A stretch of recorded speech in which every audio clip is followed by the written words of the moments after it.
Ay, magbilang. Magbigay ng pangalan ng bata na nakatira dito. 1,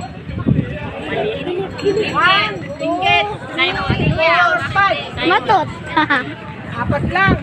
Kulang. Lima daw, dapat lima. Dapat lima. Pag yung 1, 2, 3, 4, 5, sabihin ng 5. Kalimutan niyo si Angel. Pagdating ng 5, pag 5. Okay naman na ha. Tinan ko lang sino. Sino lang mamaya ha. Meron tayong major prize ha. Magbigay ng prutas na madilaw. 1, Orange, lemon. saging. Sanas dilaw.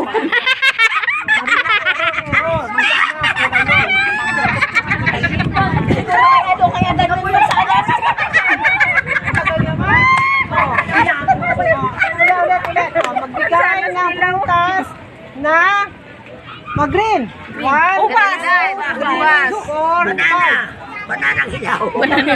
Saba. Mag-green daw. Ang bilis kasi di ba? Ang bilis kasi ng pilang niyo, ma'am. Hanggang 7. Tumawag. Hanggang 7 na bilang. Sige. Magbigay ng pangalan ng lalaki. 1, 2, 3, 4, 5. Ano, kompleto ba? Hindi nga, ano yung mga sinabong pangalan? Paolo, David, David. Pito na yun.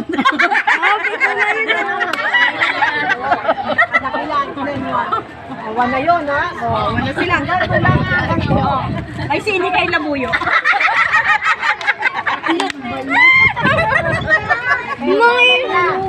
Magbigay ng 5 character sa Bible. 1, Noah. 2, Joseph. 3, Peter. John. 5, Lima na. Mo ano? Lima na. Siyo daw. Matthew. Mabagal-bagal. Pipila daw po sa pagkain.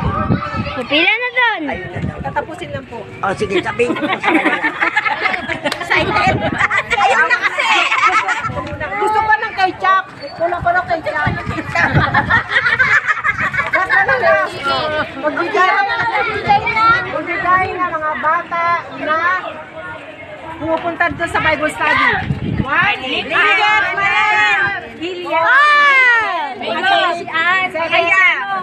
Sabi sila. Kaya sagot.